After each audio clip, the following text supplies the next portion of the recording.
setting the debating hall of a royal court in Maithili, a lamp burning though it is day, a water clock Bataki yantra marking the time allowed to each speaker, as was the custom of the formal Vada. Sutradhara enters, bows to the assembly. Before the argument begins, a bow not to a god established by argument, but to the one whose being no argument can either grant or take away. What you are about to hear is not history. Udayana lived, his opponents live only in his pages, as the shadow of an arm lives in the shape it prevents the lamp from lighting. I have gathered those shadows into one robe and one voice, and named him Keshanabhadra, the fortunate of the moment, for he speaks for every teacher who held that nothing lasts, that nothing looks outward from within a body, and that the word I is a habit mistaken for a fact. The dispute you will hear turns on one question, asked in 4 different rooms. Who is asking? Is there anyone who suffers, who remembers, who is bound, and who might be freed? Or is there only a river of moments, mistaking its own ripples for a bank? Water clock, begin. Let the 2 sides speak by turn, as the law of debate requires, and let neither claim victory before the other has been given his full measure of time. Act 1. The river that is not there. Udayana is seated on the teacher's seat. Ksh Anabhadra enters, hands folded, and takes the opponent's seat. The student sits at Udayana's feet. Courier, I will not waste the water in the clock on courtesies. You teach that behind these eyes there sits an unmoving watcher, one and the same from the child who feared the dark to the old man who no longer does. I teach otherwise, that everything real bursts into being and perishes within a single moment, and that a new thing, resembling the old only as smoke resembles smoke, arises to take its place. The candle flame you call one flame is 100 flames introducing themselves to each other so quickly that you cannot see the greeting end and the farewell begin. There is no one who watches. There is only watching, and then more watching, each instance new. Then let me ask you the question a debate is built to ask. What is your proof? Not your poetry, your proof. Whatever is real is momentary. The pot on your shelf is momentary, even you will grant that it eventually breaks. And the disputed things, the self, the soul, the enduring word, are real. Therefore they too are momentary. You hear the shape of it. He has shown me a pot that breaks, and asked me to conclude that a self, which nobody has yet seen break, must break too, on the strength of a resemblance he has not established. This is not proof. It is a wish wearing the clothing of a syllogism. Tell me, Keshanabhadra, where is the invariable bond between being real and lasting one moment only? A pot lasting years is as real, while it lasts, as a spark lasting an instant. You have shown me one case. You have not shown me the law. The law is shown thus: capacity and incapacity to act cannot sit together in one and the same thing at one and the same time. The pot, the instant after it is fired, is capable of holding water. The pot, the instant before, is not. If it were one pot, both capable and incapable, you would have planted a contradiction in a single seed. Only if each moment is its own separate thing does the contradiction dissolve. Now we are at the root of it, and I thank you for reaching it quickly. The water clock rewards a swift opponent more than a cautious one. Tell me plainly, is this capacity you speak of the very act of producing the effect, or merely the fitness to produce it, prior to the act? Fitness. The seed is fit to sprout before it sprouts. Then hear the trap you have set for your own foot. If capacity is the act itself, your reason collapses into your conclusion. You would be proving momentariness by citing an activity that already presupposes it, which is no inference at all, only a restatement, so you rightly chose fitness. But fitness is not exhausted by one moment. A seed sitting in a granary is fit to sprout in the sense that nothing in its own nature forbids sprouting. It lacks only the water, the warmth, the soil it has not yet met. Does the seed's fitness vanish the instant it is not sprouting? If so, no seed could ever wait for rain. Yet seeds wait for rain every season, and remain seeds throughout the waiting. Your capacity must therefore be something that persists through the interval before its exercise, which is the very enduring thing you deny. Say rather that each momentary seed hands its fitness to the next, as a torch is passed hand to hand in a relay, each one anew, the flame alone continuous in appearance only. A relay needs a track along which the runners are ordered, some reason why this moment's fitness is inherited by that moment's fitness and not by some other moment entirely disconnected from it, in another field, another country. What ties runner to runner, if not some one thing running? You have smuggled a continuant in through the back door of your metaphor while showing me out through the front. And there is a second wound in this argument. deeper than the first. You say a thing must perish because it must inevitably perish, that destruction requires no further cause, being simply the nature of the existent. But then tell me, a stone standing in the sun for 10 years has, on your view, secretly been 10,000 stones, each perishing by its own nature, and yet requiring, unnoticed, no hammer, no weathering, no cause at all to break it. Do you not find it strange that a doctrine built to explain change ends by needing no explanation for the one change, destruction, that matters most? You press hard on a difficult joint, Acaria. I do not concede. A momentary thing's ending is not caused as its beginning is caused precisely because existence and impermanence are not two. Then you have not answered. You have renamed the difficulty identity and hoped the water clock would run out before anyone noticed. It has not run out, but I will not drag a tired point further. A debater, like a physician, should know when the patient has understood the diagnosis. Let us set momentariness aside as unproved, not as disproved by force but as never shown, and turn to the second pillar of your house, which is grander and will fall harder. Act 2. The Hall of Mirrors. The lamp is trimmed. KSH Anabhadra rises to pace, more animated. Grant me this, then, Acaria, since you love a direct question. When you dream of a garden, is the garden outside you? No. And yet, while dreaming, the garden feels every bit as outside as this hall feels to you now. Waking cognition and dream cognition are, on the point that matters, the feeling of externality, identical. If a feeling of externality can occur with no external thing behind it in the dream, what forces you to posit an external thing behind it now? Perhaps this whole assembly, this water clock, my own robe, are one long dream that has simply not yet ended, cognition painting itself with the appearance of an outside because that is cognition's nature, needing no outside to paint from. A pleasant vertigo, and old. Here is its flaw. You argue from some cognitions being objectless the dream to all cognitions possibly being objectless the waking world. But a house does not become imaginary, because some houses are painted on stage cloth. Worse.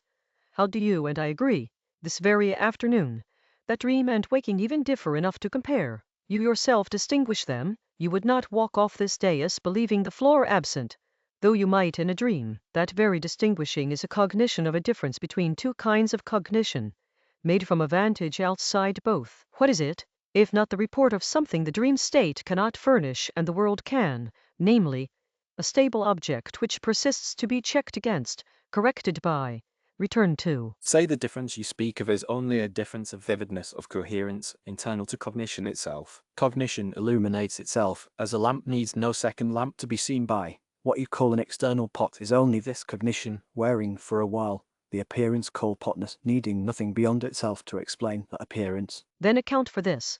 Bada, two of us, you and I, look at the same jar at the same moment and report the same shape, the same weight when lifted, the same sound when struck. If each of us were merely cognition self-illuminating its private appearance, our two jars would be two private paintings with no canvas in common. Coincidence would have to explain their agreement. A coincidence repeated at every meal, every market, every court such as this one, for every person who has ever lived. I would sooner believe in the jar. And consider further.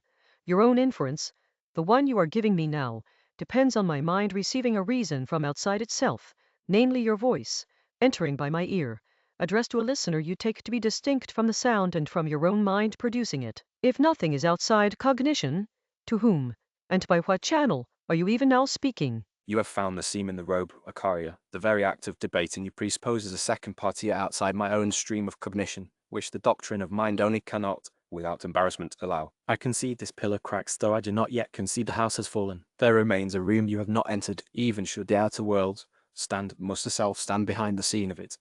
Perhaps there is a world, and perceptions of it, arising and passing, and nothing more, no owner, no witness, only the seeing, self-lit, ownerless, as a series of lamps lit one from the last needs, no single flamekeeper walking behind them with a torch. Now you have named the true battlefield, and I will meet you there gladly, for it is the one this whole inquiry was undertaken to reach. Act 3. The cognizer behind the cognition. Udayana rises for the first time and steps down from the teacher's seat, level with KSH Anabhadra, a mark by the customs of the Vada that he now argues not from authority but from evidence alone. Keshanabhadra, set aside every scripture, every school, every inherited word, and answer only from what is given to you this instant, when you say I am tired, or I understand, or, indeed, I deny that I exist. What does the word I report? A convenient fiction. A label the stream of consciousness applies to itself out of habit, as a river might be named though no single thing called the river is there apart from the water. A fiction, you say. But even a fiction must be told by someone, or believed by someone, or at the very least, occur to someone. The awareness I exist is not like the awareness the sky is blue, which might in principle be doubted, argued over, corrected by a better eye. Has any person, waking or dreaming, learned or unlearned, ever doubted that he exists while forming the thought that he exists? You cannot even frame your denial, I do not exist, without the very eye your sentence tries to erase standing behind the erasing. Every school of grammar teaches that a word need not name a thing behind it. It rains names know it that does the raining. So I know may name know I that does the knowing, only the knowing, dressed by grammar in a subject it does not require. A fair parry, and I will not wave it off. It rains indeed names no separate rainer, but notice the difference between the two cases carefully, for it is the whole of the matter. I can be shown that it rains is a grammatical convenience, because I can point to the falling water and ask where, in this, is a separate rainer, and find none. The raining and the water falling are one and the same event, nothing withheld. Now perform the same test on knowing. Point me to the knowing of the jar, and ask, is there, besides the knowing, an agent whom the knowing serves? Watch yourself the next time you learn a fact you did not want to hear. One part of the event is the arising of the knowledge. Another, distinguishable part, is the resistance, the wish it were otherwise, the ownership of the discomfort. I cut, we say, and the cutting is one thing, the cutter another.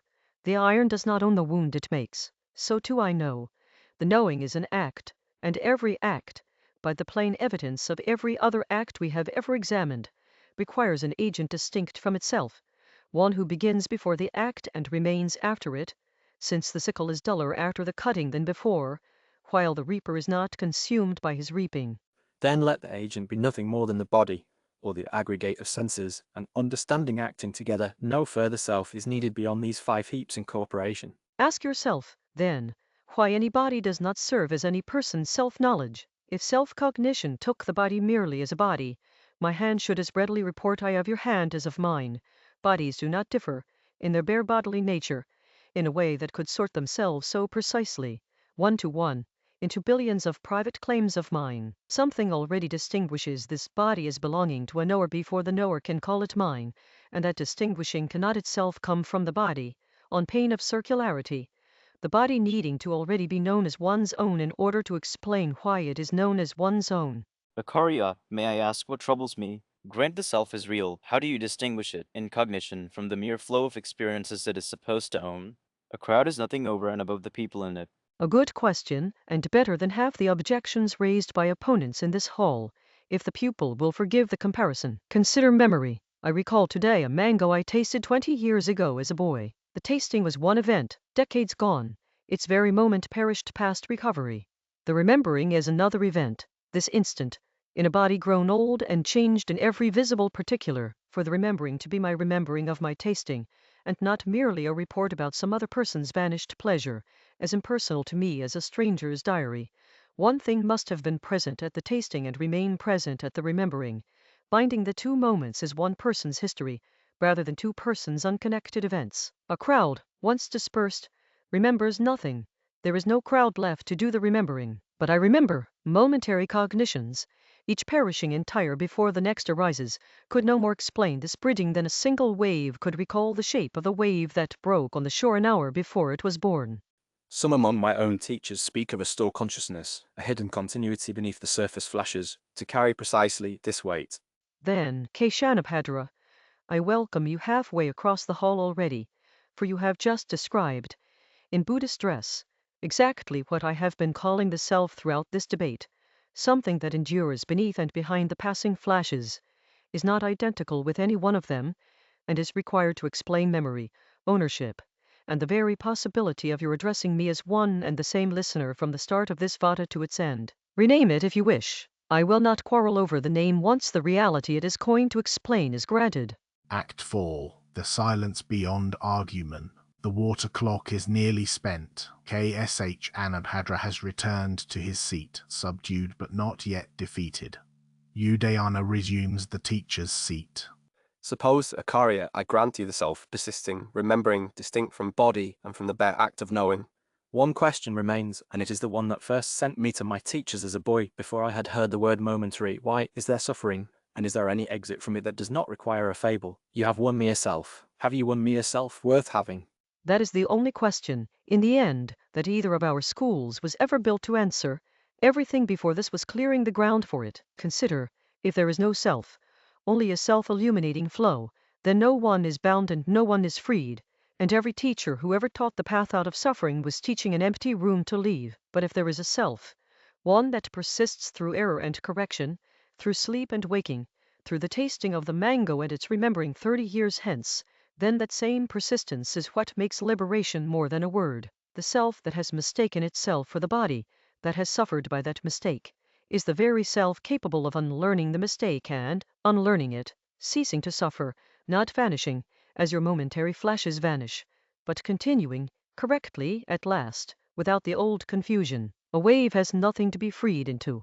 Only water that lasts long enough to notice it was never only a wave can be freed from thinking so. And the order behind this, the law by which knowledge frees and ignorance binds, a fact that inquiry of this kind is even reliable, you would ground in a further being, a maker, would you not?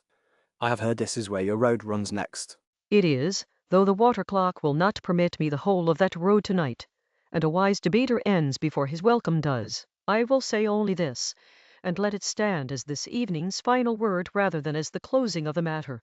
A law that makes minds able to know a world neither mind invented is either a brute coincidence repeated without end, or it is the trace of an intention, as the ordered strokes of a word on this hall's pillar are either an accident of weathering no one would seriously credit, or the work of a hand that meant them. I hold the second view. Whether I have proved it to your satisfaction is a debate for another day and a fuller clock. Tonight it is enough that you leave this hall no longer certain there is no one to leave it. KSH Anabhad arises, folds his hands, not in defeat exactly, but in the particular respect one debater owes another who has taken his argument seriously enough to break it carefully rather than merely refuse it.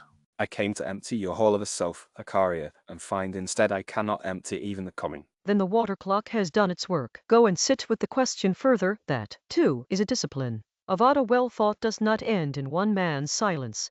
It ends in both men's better thinking. Sutradhara returns as the lamp is lowered. So the argument closes, though the question it examined does not. It has been asked in every age by every thinking creature who has ever paused mid-sentence and wondered who, exactly, was speaking. Udayana's answer was not the last word spoken on this floor across the centuries since his opponents returned in other robes, with sharper instruments, and will return again after this performance ends. That is not the defeat of philosophy but its work. If you leave this hall with the question sharpened rather than settled, the play, like the treatise from which it borrows its bones, has done what it set out to do. Exeunt omnes.